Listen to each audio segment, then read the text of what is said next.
Assalamualaikum warahmatullahi wabarakatuh. Pagi ini insyaAllah bismillah alhamdulillah kita bersama kisah solihin seri yang ke-8. Kisah seorang wanita salihah yang berjaya mengendalikan bahtera rumah tangga yang terombang-ambing. Bahtera rumah tangga yang hampir terombang-ambing di lamun gelombang masalah. Apa gelombang masalahnya? Suaminya meninggal, kerja tak ada, duit tak ada, anak 5 orang kecil, benambitan, masih damit, masih kecil-kecil. Lalu apa usahanya? Usahanya dia mendengar ceramah, dia mendengar tazkirah. Apa isi tazkirahnya? Beristighfarlah katanya.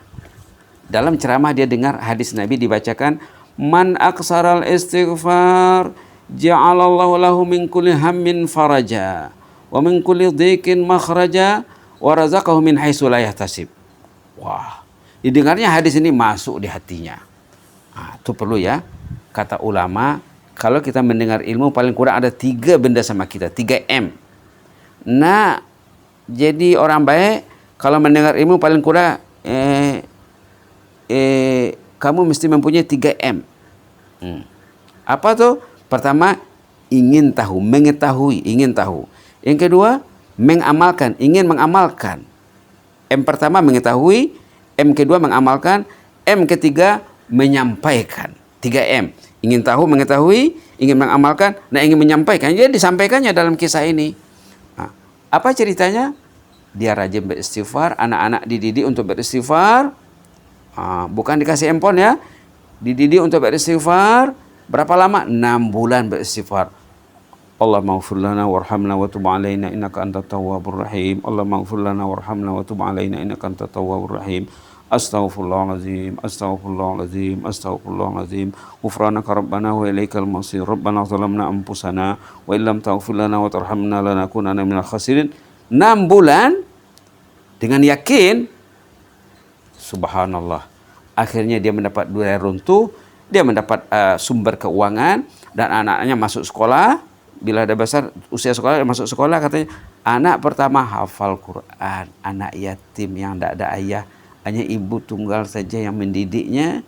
Subhanallah. Tapi diinstalkan cinta istighfar di hati anak itu dulu, baru dia masuk sekolah, lancar pelajarannya, pintar anaknya. Jadi apa yang kita dapat ambil pelajaran? Kita ini dah siri yang ke-8 ini, katanya kehausan si mukmin terhadap siraman rohani adalah hakikat kehidupan. Mukmin dia sebenarnya haus, dia lapar, rohaninya tandus, gersang, tapi tidak tahu macam mana nak menutupi kehausan rohani tadi, ketandusan rohani tadi macam mana menghadapinya.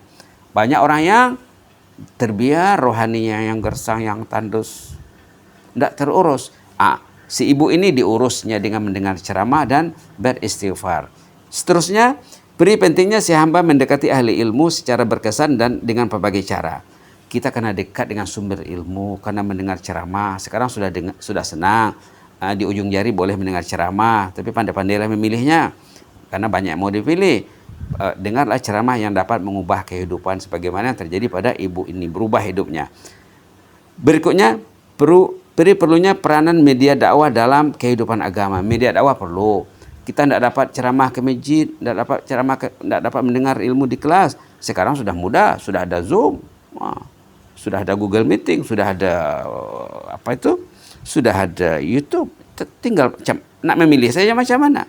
Jangan buang masa dengan benda-benda yang kurang manfaatnya.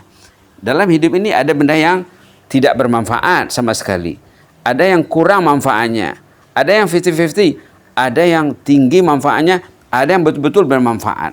Maka manusia, ulama maksudnya, ulama membagi sahabat kita bersahabat dengan media katalah.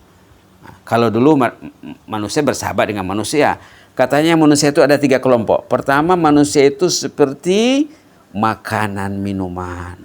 Kalau kita tidak dekat dengannya, kita merasa kelaparan, kita merasa kehausan. Dekatilah dia itu, jangan jauhi. Yang kedua, manusia itu katanya ibarat ubat. Ubat bukan tiap hari makan obat. Kita perlu jumpa dia, tapi mungkin sebulan sekali, 2 bulan sekali, ataupun 6 bulan pun tidak payah makan obat karena dia sehat. Jadi Media itu juga ada yang seperti obat.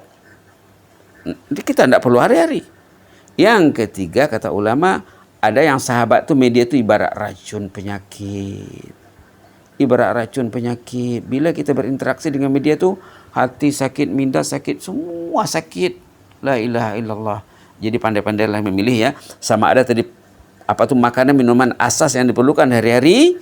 Itulah ilmu yang merubah kehidupan, yang meningkatkan rasa keimanan, rasa takut kepada Allah. Ada media itu ibarat obat. Obat kita tidak perlu setiap hari, hanya sekali-sekala saja. Ada yang ibarat penyakit yang setiap kali kita berinteraksi dengan media itu kita akan ditimpa penyakit. Kata Tuan Guru rahimahullah, Tuan Guru ini Aziz, dalam buku Kesan Dosa, di cover buku itu dikatakan, katanya dosa itu ibarat racun, sikit pun bermasalah. Walaupun sikit tetap mendatangkan masalah. Jadi mudah-mudahan ada manfaatnya. Kita akan lanjutkan besok dengan poin nomor 11 tentang kisah wanita salihah yang boleh menyelamatkan bahtera rumah tangga yang dilanda gelombang masalah yang paling berat ya. Ramai orang yang dia mendapat masalah tapi tidak tahu mencari solusinya. Ini sudah dihidangkan sama kita kisah salihah yang dapat menjadi pedoman dalam hidup kita ini. Amin ya rabbal alamin. Allahumma zidna wa la tanqusna wa akrimna wa la tuhinna wa a'tina wa la tahrimna wa athirna wa la tusir alaina wa arina warda'na ya karim. Allahumma ighfir lana warhamna wa tub alaina innaka antat tawwabur rahim. Allahumma ighfir lana warhamna wa tub alaina innaka antat tawwabur rahim. Allahumma ighfir lana warhamna wa tub alaina innaka antat tawwabur rahim. Allahumma ighfir lana dhanbana kullah. Allahumma ighfir lana dhanbana kullah. Allahumma ighfir lana dhanbana kullah dikkahu wa jillahu wa awalahu wa akhirahu wa alaniyata wa sirra. Ghufranaka rabbana wa ilaikal masir.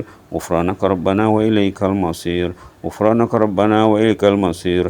Rabbi ibni li indaka baitan fil jannah. Rabbi ibni li indaka baitan fil jannah. Rabbi ibni li indaka baitan